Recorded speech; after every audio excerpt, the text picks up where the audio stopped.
let's have a look. Yarnhub. How did the US steal the Devil's Chariot? What even is the Devil's Chariot? Let's see. It's June the 10th, 1988. Shrouded in darkness, two massive four-engine C-5 Galaxy transport aircraft from the 160th Special Operations Aviation Group, otherwise known as the Night Stalkers, roar towards an airfield in southern Chad. I have to say, I've seen some images, like comparative images of the C5. Unfortunately, I've never had the chance to be able to see it like in person. I've seen it in images. It is massive. It is huge. Like, you cannot fathom how big it is without seeing it. It's like, it's bigger than some small ships. Inside their cavernous fuselages, two stripped-down MH-47 Chinook transport helicopters and more than 70 Special Forces soldiers from Fort Campbell, Kentucky are ready for action. Ooh, The commandos Kentucky, are okay. well-trained and heavily armed, but few know their true identity, though it's rumored they're Delta Force. This There we is go. the way. Moments later, as the planes descend towards the airstrip, the fragile quiet is shattered by screeching tires slamming into the hot tarmac. These Then, are with a huge deafening rush, planes. the C-5's powerful thrust reversers send clouds of sand rolling into the desert air as the planes lurch to a stop.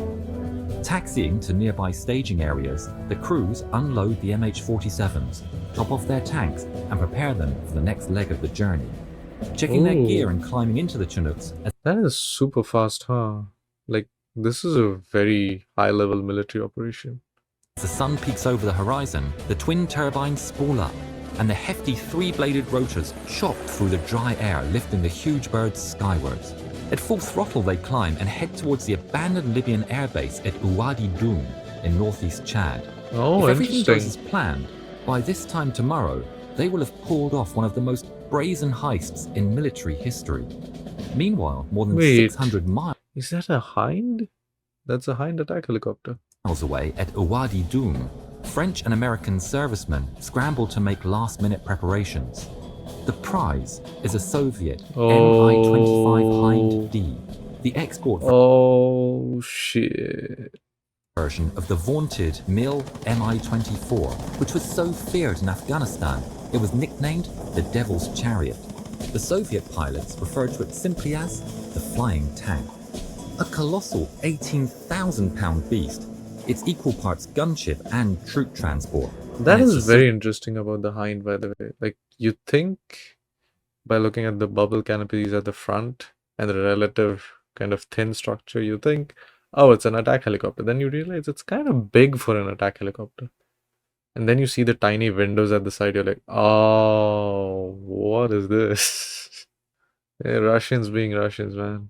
I like this helicopter a lot. Soviet Union's most advanced helicopter. Exceptionally fast, well-armed, and well-armored.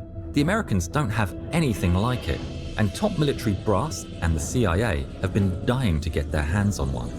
Now, as the Chinooks touch down, the teams dismount and make contact with the advanced forces. At nearly 130 degrees in the shade, it's brutally hot. It's But really with its hot. That rotor is very and stubby hot. wings removed, the Hind is ready to make its unceremonious exit. Recon teams scouting the area have just radioed in an updated report. The Ooh. Libyan forces are patrolling within a few miles of the airbase, and chances are they wouldn't take kindly to having their prized Russian wonder weapon snatched from right under their noses. Oh, this is tight, huh? This is a tight military operation.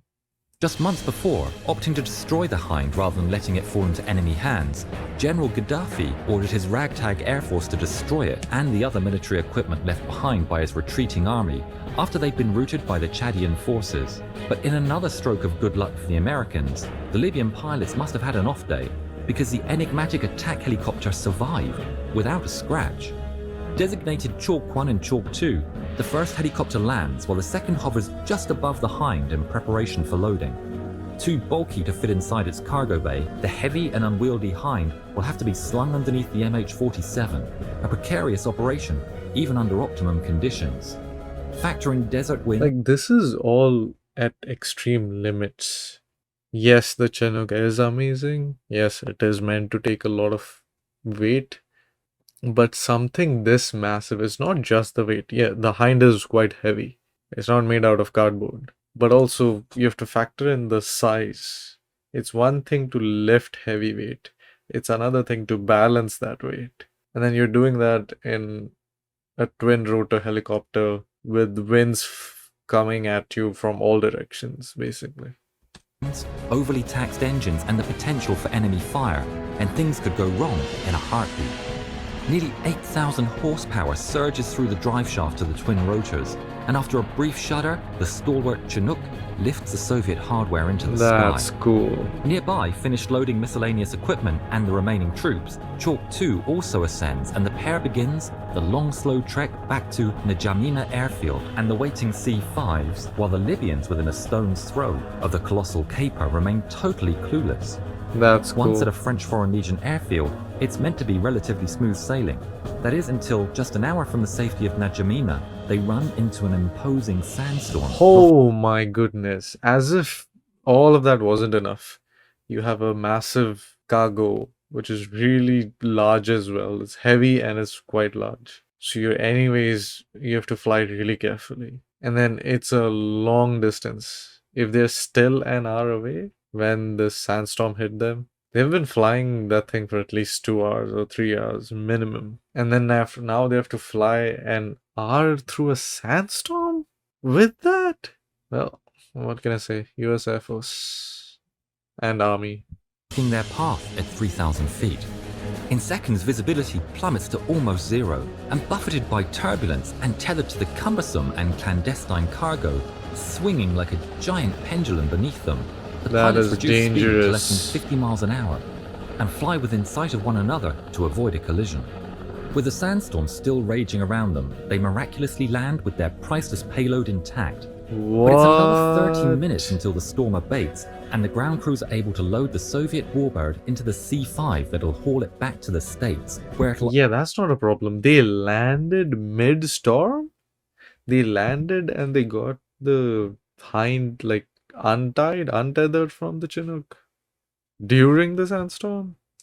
Damn. will undergo exhaustive testing and analysis. In less than 70 hours starting from Fort Campbell in Kentucky, the team flew halfway around the world, stole a prized piece of military hardware, and returned safely without firing a shot or losing a single serviceman. A tactical coup that's still celebrated as one of the most daring raids of all time. Though, ironically, just a few years later with the fall of the Soviet Union, Hinds of various models became available in relatively large numbers. Oh man, that's a bit unfortunate. But at the same time, that is really cool. I had no idea this happened when the Soviet Union still existed.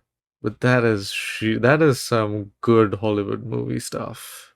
And that raid is also like not in your own backyard. That's like halfway around the world within 70 hours. Yeah, those guys got no rest during that time, huh? Like, even if you're just sitting in the helicopter or the plane and doing nothing, you're on a mission. I don't think you'll be getting a lot of sleep. That's really cool, man. Hats off. Hats off to these guys.